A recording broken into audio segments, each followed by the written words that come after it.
This is it. Dean's laughing at me, clapping my hands there. I'm the worst at giving a clap slate there. That's all right. Hold that laugh in. That is the almost laugh of my guest, Dean Edwards. I am Justin Severson, the host who gets to do this each and every week here at Acme Comedy Company in Minneapolis. Minneapolis. That's right. Janet was just here. Was she? Yeah. Did you go? I worked at the show selling beers. Oh, nice. Quick little story about working the Janet Jackson concert in St. Paul a few months ago. I'm in the hallway selling beers. This woman comes up to me. Should I describe what I'll just say this. She comes up to me with this very confused look on her face, and she goes, "Can I ask you a personal question?" Oh. And I'm thinking, where is this possibly going to go? Right. I said, "Sure, of course." She's like, "You don't have to answer if you don't want to." Oh, this is getting worse. Okay, sure, go ahead. I almost want you to describe her, but that would, I think, inform the story more. So maybe.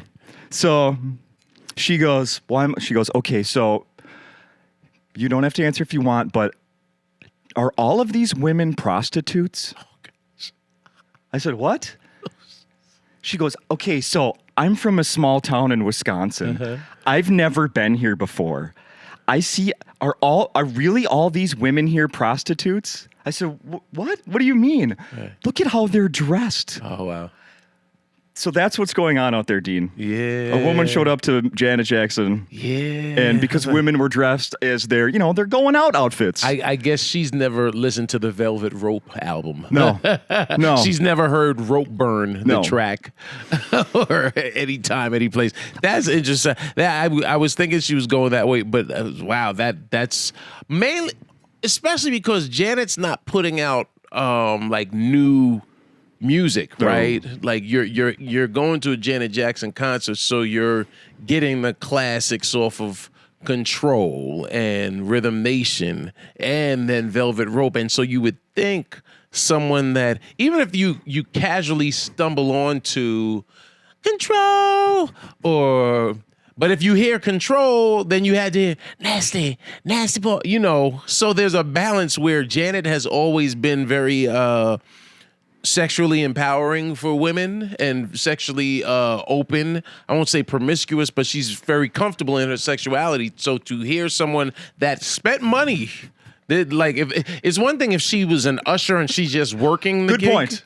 Because they see everything and they just have to show up to work. Great point. Right. But if you came from small town Minnesota and you'd never been to a Janet Jackson, you would think, okay, well, you're at least before you drive the car, you test drive it. So if you're going to a Janet concert, you're going to want to become somewhat familiar with it.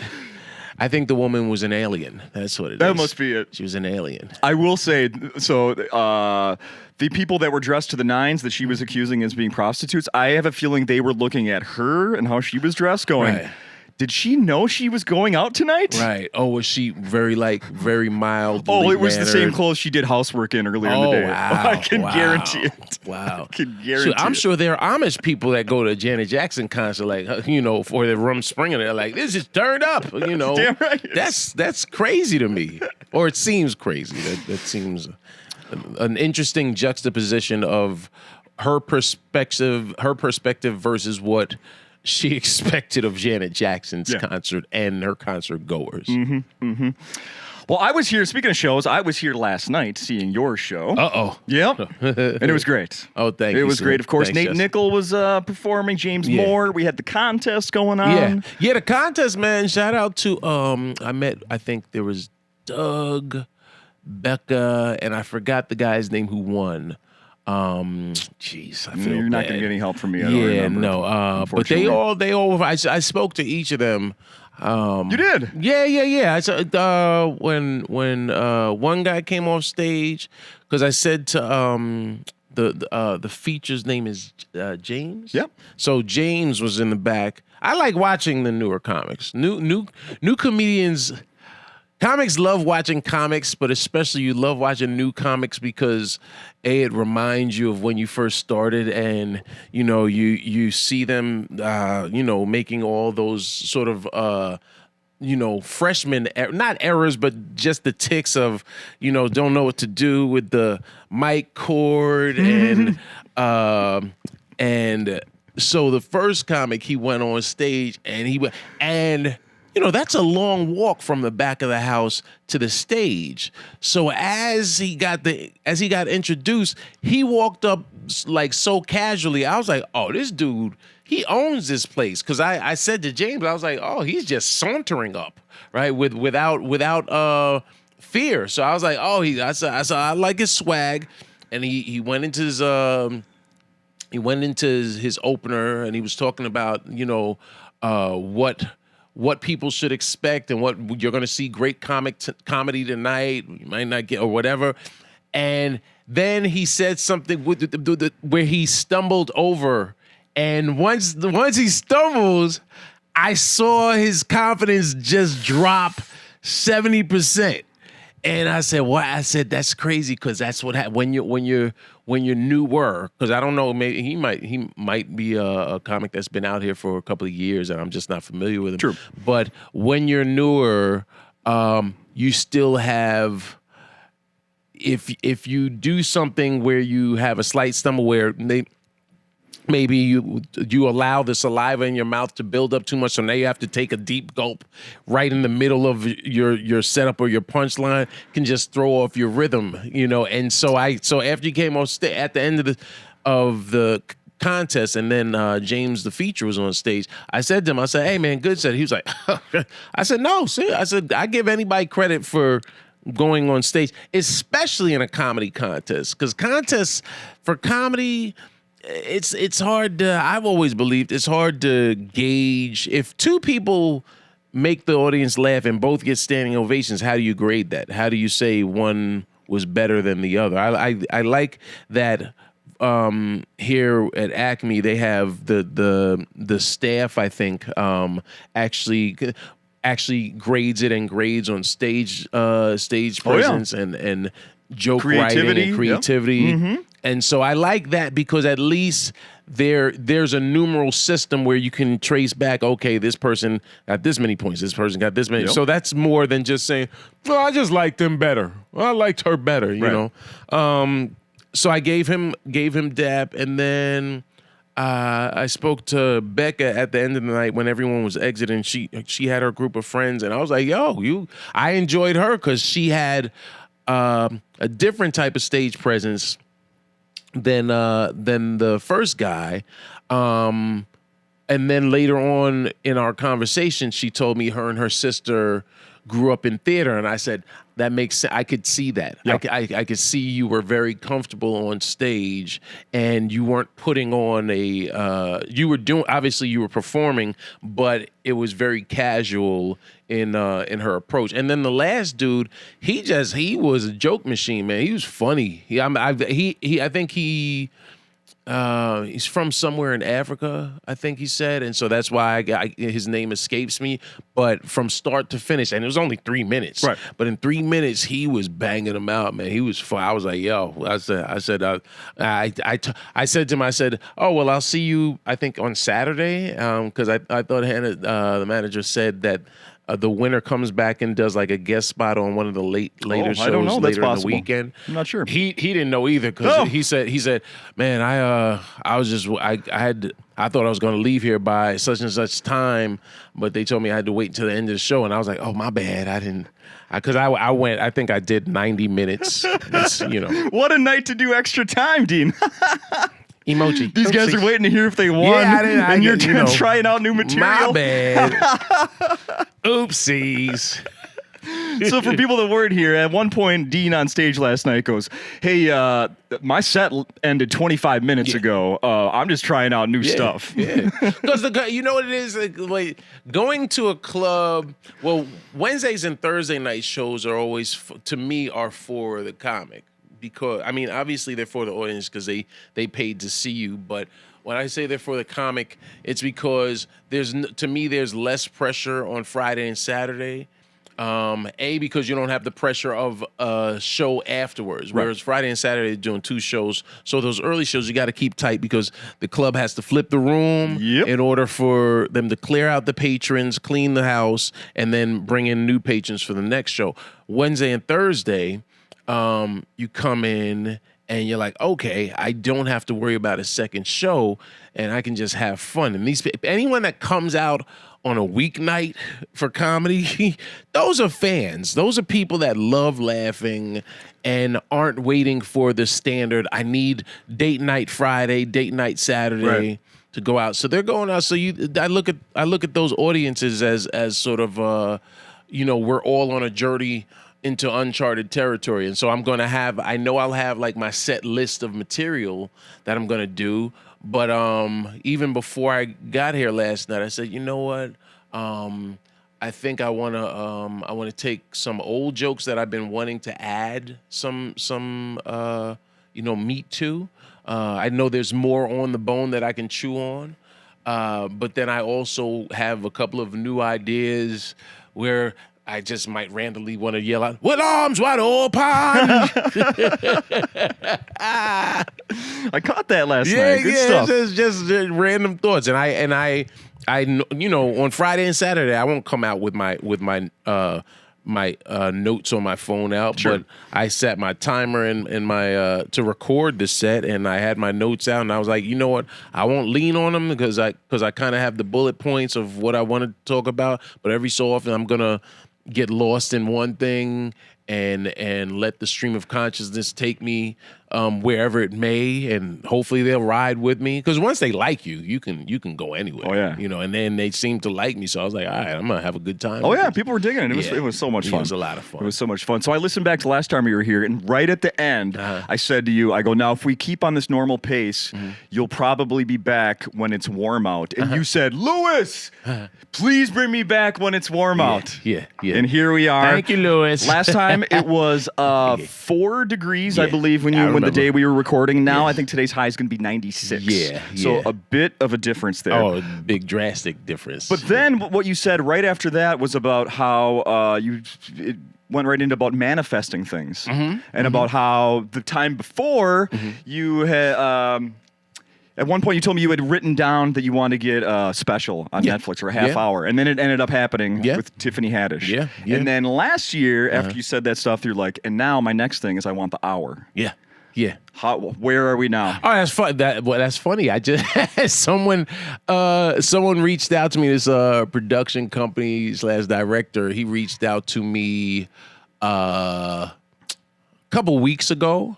And we'd been playing phone tag. I was out of country for a couple of weeks gigging, and I said, let's have a meeting about it at noon East Coast time, which is 11 o'clock, Minneapolis time, because I want to make sure I can tell them on the podcast. No, I'm just playing. No, but we're in talks. That's we awesome. are in talks about it because it's time. I think people have been requesting for a long time. I love what Netflix gave me the platform to do. But I have, based on me going long last night, I have a lot more I want to say. Yeah. And so right now, I think that the challenge is determining whether or not we, as far as me and my team, whether we want to do something more independent and less traditional, like with a separate production company, and then bring it and sell it to Netflix, Amazon Prime, Hulu, HBO. So many choices now. Yeah, or wait for the gatekeepers to say, yes, we deem you qualified and you're worthy, because now so many people there's more power in the hands of the creatives, right? I think what this strike, the Writers Guild and Actors Guild right now are striking against Hollywood producers and the production structure in Hollywood. And it's also their bottom line is going to suffer harder than the actor that has to wait tables, right? because they have shareholders, and shareholders are like, hey, look, we need to see a return on our investment. We need our money. I'm losing money right now, so do whatever you got to do. And it's also greed. I mean, corporate greed at its height, at its pinnacle, where you can't get mad at an actor that says, no, I don't want you to have the ability to take my voice and my likeness and use AI to fill in the blanks. Like for myself, as someone that has had success in the world of voiceovers, right? I did voiceover work for Eddie Murphy on Tower Heist, the movie Tower Heist. Malcolm Lee, the director, brought me into ADR for Bernie Mac after Bernie Mac passed away on the movie Soul Man with Samuel L. Jackson. And I was brought into ADR loop. I forget what ADR stands for, but essentially it's when they shoot a movie, say if Bernie Mac, if in the movie he says, well, that ain't how it goes, but the boom mic didn't get a good recording of it, so then I have to come in and they play it a couple of times, and then they have the beeps in my headphones, and I have boop, boop, and then I have to match the cadence, pace, and timing of what he says. And for a lot of actors, that's the bread and butter, because I've made far more money off of the residuals off of just those two projects alone. No kidding. Yeah, because you get paid every time. Residual income for many actors, specifically, and also writers, and just the different creatives behind the scenes. They get paid when these projects are run on television and on cable, which are the same thing, right? But with streamers, it's different because they don't share the numbers and viewership. Yeah. So, something that says, top 10 on Netflix this week, and you see something and it's there, you don't know how many people have watched that because they don't. This week's number one might be 1 million less than last week's number one. Right. But that's still 1 million people watch it, which means somebody's making money off of that. But if you're cutting out the talent from getting a portion of that pie, you, the producer, are getting richer off of that, but you're not now letting the money trickle down to the people who actually helped create that project. So you legit have a personal interest in this thing, because you don't want a computer replacing Eddie Murphy's voice next time. Not at all. I just recorded something for DreamWorks right before the strike started. When it's another donkey thing, and that's been a great. It's been, thank you. I've been fortunate enough to voice Donkey, as Eddie Murphy says, Donkey for all things Shrek when Eddie's not available. And that's probably the majority of the time. He does all the movies, and they're like, well, Eddie's not going to, record for Universal Theme Park, Thailand, but Dean will, Dean will take that check, and so that's what the strike is about. Not like the theme parks are different than SAG and AFTRA and Writers Guild, but sure, all the same idea. I have to ask you about, as I was doing looking stuff up, what's Dean been up to in the last year? You know what? And there's a huge one I want to talk about. Yeah. I worked on a play, Race the Movie, the play. Yes. Because I know Justin always does such great research, so I was like, I know he's gonna want to know about the play. So, summer 2022. These comics had written. I'm going to give you the quickest version of the story I can give. These comics, Brett Raybould, Christian Duran, during the pandemic, they wrote a play. They wrote a movie. I'm sorry, a screenplay. It started out just as a sketch. It was called Not Another Slave Movie, right? And then that turned into a full-length screenplay called Race the Movie, the play.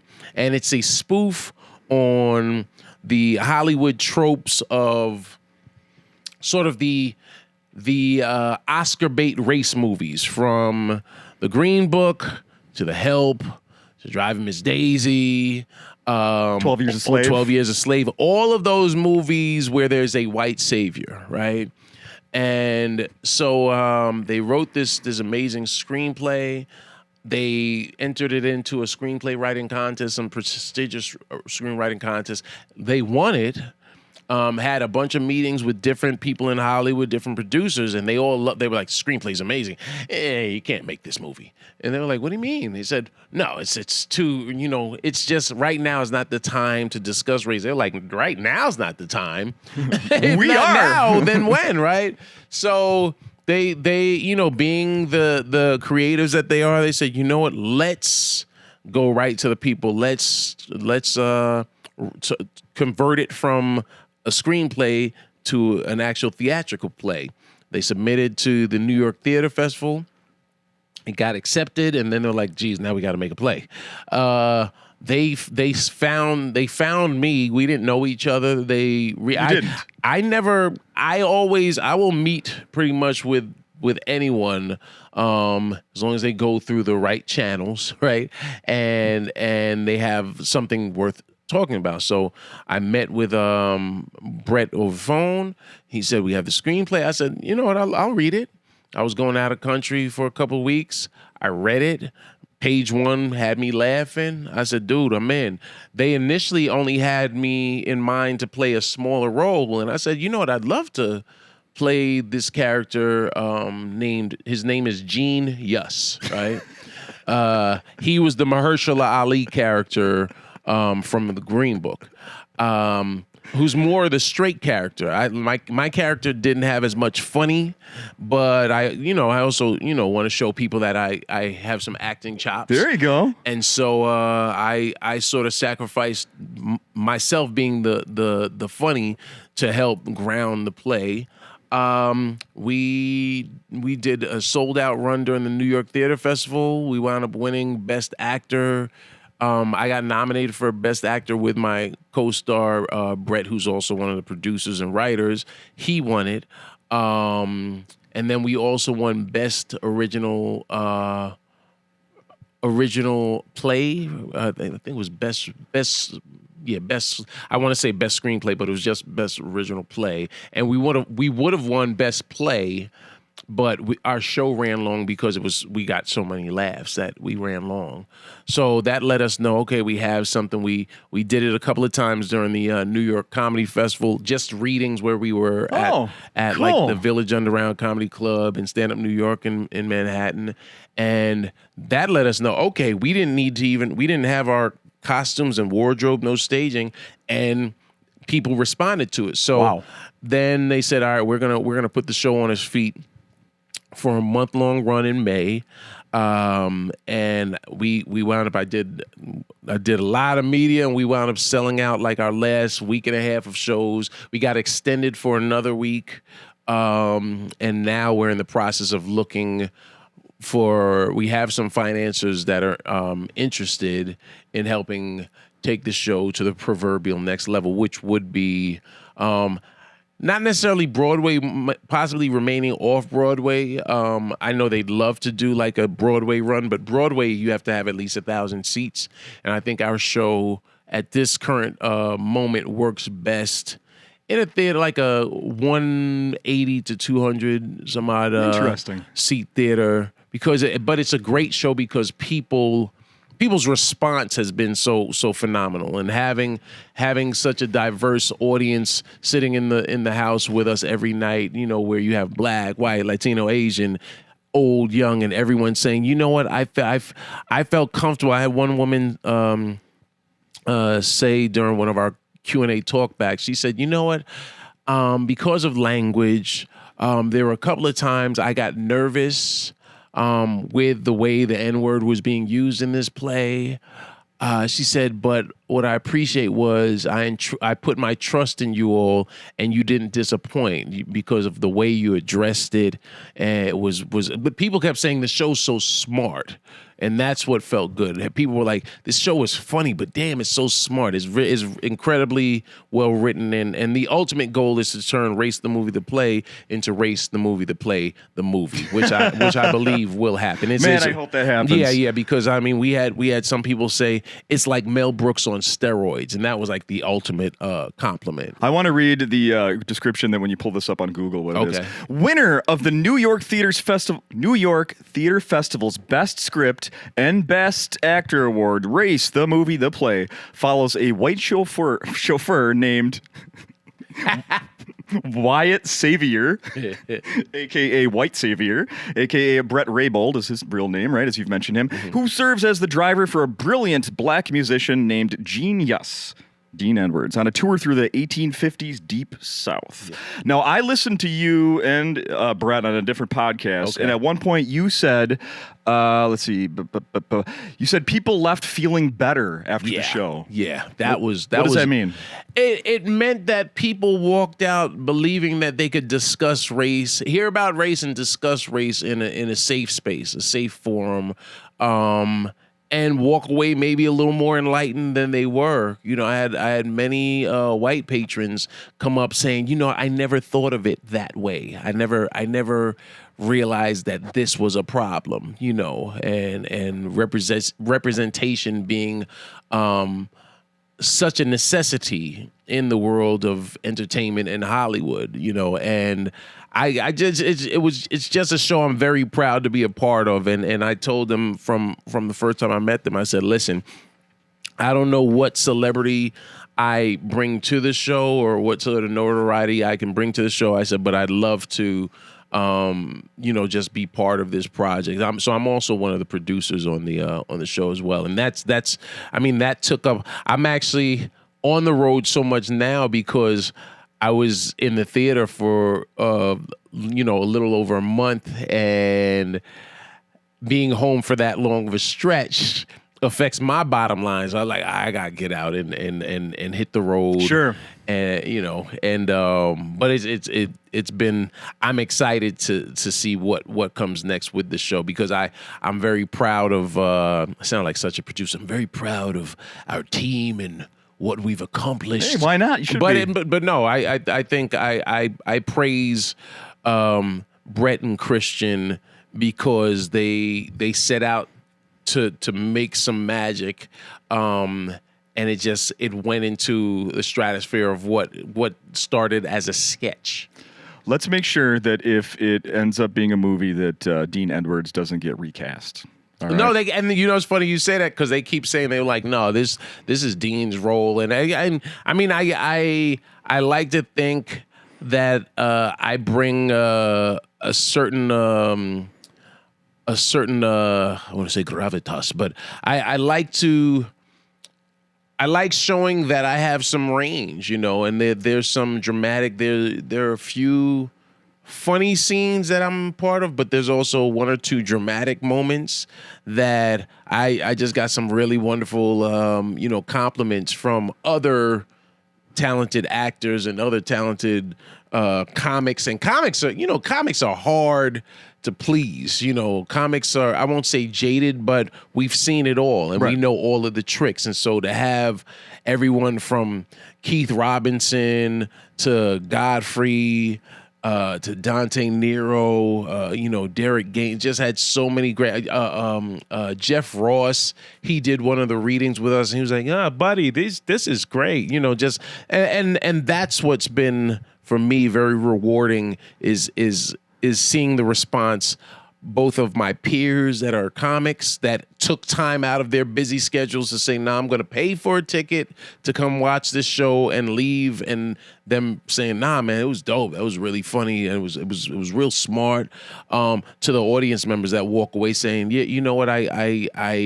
I feel better informed now." You know, honestly, that's the goal of great art is to entertain, but also share some insight and reflect the world around you. So I only wish there was a way I could have already seen it before I talked to you. But, down the line somewhere, maybe it'll be an excuse for me to get to New York again someday. I'd love for you to see it. That would be fantastic. We just hit a half hour, but I cannot leave without bringing it up because you have a joke. I don't want to give away the joke, but something happened to me recently that, it ties in so perfectly with one of your jokes. I don't know if it's... first time I'd heard it was last night. Okay. We'll just do a quick... it's you're talking about being a black man and walking behind a white woman. And what that can look like and what that can lead to and all that, right? It's a very funny joke. In fact, I took a little note. This is just, no one else is going to get this unless they heard the joke, but I'm going to say that when you say 1,000, 2,000, I was dying. I was dying. That might have been my favorite thing of the night, is you counting that. So nobody else gets that unless they saw it, but I'm telling you, that is so funny. Thanks, so bro. funny. Thank you, Joseph. Anyway, what recently happened to me is something kind of similar, where it was dark. It was at night. I was downtown St. Paul. I was going to be walking to my car, and there was pretty dead, which is typical of downtown St. Paul in the evening. Anyway, somebody was there. I had to walk across a bridge and I saw someone. It's not the best neighborhood over here where I park my car. In any case, I'm walking. I'm about to walk across this bridge, and I start eyeing up who's on the bridge. Like they're walking super slow. Okay. And I'm like, oh well, I'm gonna catch up to them. Is that gonna be an issue? Right, possibly? right. So I'm eyeing them up. It was a guy. It was a white guy by himself, just like me. White guy by himself, and I thought, I think this is gonna be okay. If I pass him, I don't think he's gonna. I don't know. Who knows what I'm expecting bad is going to happen, but I didn't get that vibe. Okay. Right? So I get up to him. I'm not just walking at a normal pace. He's very slow. I get up to him and I'm looking down because I had to write this down because I didn't want to forget exactly. I often screw up people's quotes. This is what he said to me when I got up. I'm going like this. I just pass him, and I think that there's going to be no confrontation whatsoever. I'm just walking right past him. He goes, "Motherfucker, scare me like that again and I will fuck you up. Sorry to talk to you like that, but don't fucking do that again." Oh, wow. That's I'm a like, lot. What, dude? And I just kept walking. What was I supposed to do right there? Right. What was I supposed to do right there? And here's the problem, Dean. The whole time I didn't say, he was like this, staring at his phone. So he didn't see me coming. And as you say in your joke, let this be a lesson to people. Pay attention to your surroundings. Right? Yeah, there's a difference. There's a difference between cautious and prejudice. And we all should be a little more cautious. Yes. Just aware of the world that we're moving through, right? Yes. Like, so if that's me and I'm walking up to him, even because it's also once it's me now, there's a racial component, right?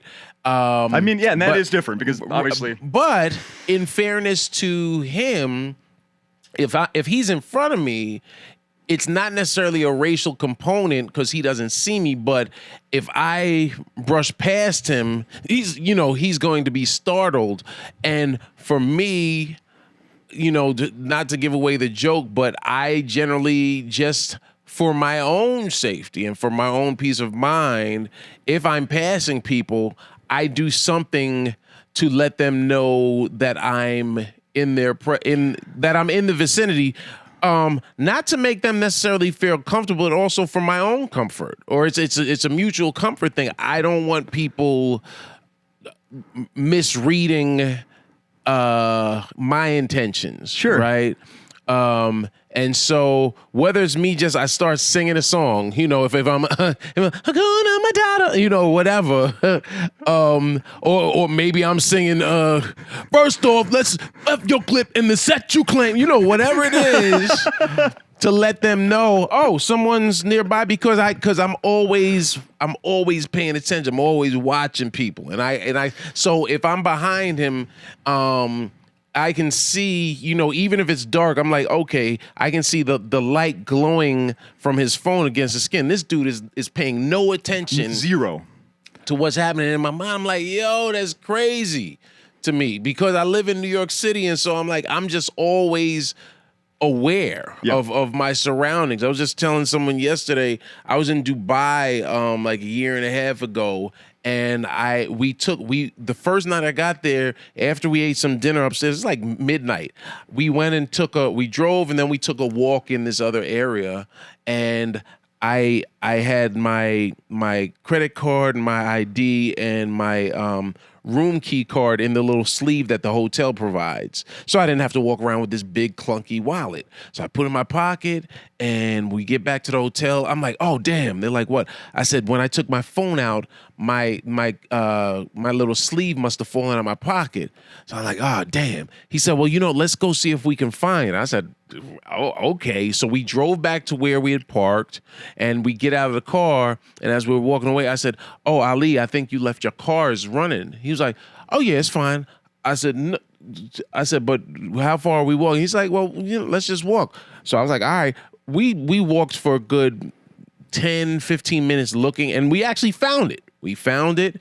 And we got back to the car, and the car was still running, no problems. And I said, dude. He's like, dude, it's Dubai. Nobody's I could leave that car sitting there running for a week. Nobody's messing with it. And I said, that's the difference between here and there, is that I'm a New Yorker, and so I'm always looking, just guarded just in case. I'm cautious just to ensure my own safety and the safety of the people around me, even if it's a stranger. Just, Yeah. I mean, I thought back to this run-in with this guy. I'm like, if I would have been shuffling my feet, he wouldn't have heard it. Mm-hmm. Like, he was so, there's the city sounds in the background, and then he's staring at his phone. Like, I guess maybe, and I'll try, I'll sing a song or walk super slow. Yeah, Here's the other problem, that this bridge that I walk across, there's only a sidewalk on one side. So everyone is using that one. There's nowhere else to go. Oh, wow. You have to. So again, more you reason. can't do I'm going to cross the street and avoid this dog or this person or whatever. Yeah. Right. So more reason for him to pay attention and use it. And that's also because I'm of color, because I'm a black man. I'm aware of how people perceive me, but I'm also aware that if I'm passing him and he's like, ah! Now people are going. Anyone that's not nearby they're that like, sees that, what do you do? They're looking at me like, what did I do? So it's also for my own preservation, you know, and that's because I've been a black male all my life. That's something that I walk around with that you said he's a white guy. Yeah. He's not walking around with that concern, and so neither are you. Yeah. And so it's interesting how society has sort of trained us to perceive ourselves, and also how the world perceives us, right? And for the record, he's bigger than me and totally could have taken me. Right. Easily. Like, not a problem. Right. Which is why he thought he could speak to you that way. I'm sure. Right? I did think about that. Like, it came out of his mouth so fast. What if I would have been you? Would he have said it that fast? Right. But that's my point. Perception being reality. Yeah. If he just, because he wouldn't have seen my face. He would have just seen 6'4", big afro, broad shoulders. Yeah. Sky. I wonder. Yeah, who knows? He might have reacted the same way, but there's a good chance he would have thought about it before because people, self-preservation also means doing what's best for you to get where you're going and to get back home safely from where you're going. Sure. Right. I'm proud to say I've been startled in my life, hundreds of times. I've never threatened anyone's well-being afterwards. It's usually on me. I'm like, Jesus, right. You scared the hell out of me. And then everybody laughs and then you move on. Right. I want to give attention to my awesome T-shirt here. Do we have this on camera here, Malcolm? Dope T-shirt right there. Yes, cool for the mucker. This is a Dean Edwards shirt that he gave me. I think the 2018 is the dates on the back. Okay. Do you still have these around? I actually said, it's funny because last night Hannah said, are you selling merch? I said, not this time. I got to get, I just looked at an old email with my orders because I said, I gotta do some new because people that wear them, I do shows. I was just in DC and these guys were like, dude, I could tell from the year, right? Because I started doing them in 2012, 2013. And the first place I sold them was in DC, and these guys had the shirts from 2012. And I was like, dude, I was also proud that they still held up well for nearly a decade Yeah. of wearing them. But I think it's just it's a fly shirt, and I like to put, for anybody out there that is ever thinking about doing merchandise, if you do T-shirts, you find a joke that is tied to, because I have a joke about cussing dyslexically with Beyonce. She's a fine for the mucker.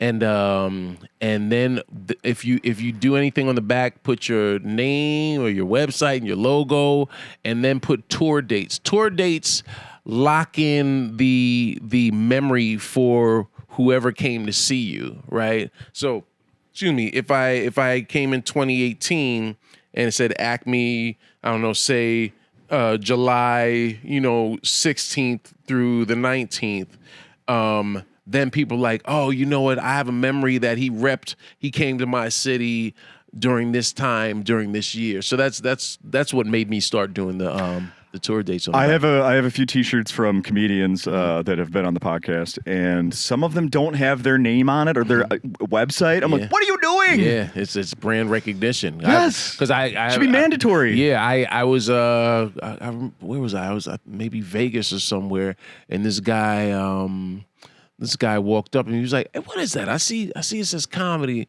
and I said, oh, and he was like, and then when I turned around, he was like, wait, you're a comedian, right? I was like, yeah. He was like, oh, dude, man, you fucked that Denzel. And I was like, and which goes in my joke last night that I was saying, my level of celebrity is not yet on the level of Sebastian Maniscalco or Kevin Hart, but I'm working on it. It's a work in progress. I'm doing everything I can to help you. I know with that. you are, Justin. I appreciate it, bro. Thank you very much for doing this. Always a pleasure, man. I assume we'll do this again in a year or so. Yeah, God willing. Hopefully by next year when we do this, Race the movie, the play will have been an even bigger success off Broadway, and the goal by next year is to have shot the special and have it getting ready to go up on either a network or a streamer of some sort, and also because the writers' strike right now is holding back. Like I'm working on something with Tiffany Haddish's production company, and but nobody, you can't sell anything right now because nobody's buying because no one's working, right? But that's by this time, by the time I'm back here next time, and unless we're actually shooting the special here, which could happen, the goal is to have shot, my special is to shoot a world-renowned, generation-affecting comedy special. By that, I mean the same way I still refer to Richard Pryor live in concert over 40 years later, or Eddie Murphy Delirious and what it did to me when I was a teenager. That's what I want, the special that speaks to generation of comics, that my contemporaries, that make them say, damn, I gotta go write, and speaks to like newer comics or someone that's just sitting in their, their bedroom watching on their phone, and they finish playing something on PS5 and they watch my special and like, man, I want to do that. That's what Eddie Murphy did to me. So that's what my goal is to put something out in the cluttered universe of comedy regulars. And every special is not special, right? I want to put out something that's an opus in this amazing special that affects a generation of future comics. I'm looking forward to it. Yeah, man. Thank you. Thanks, Justin.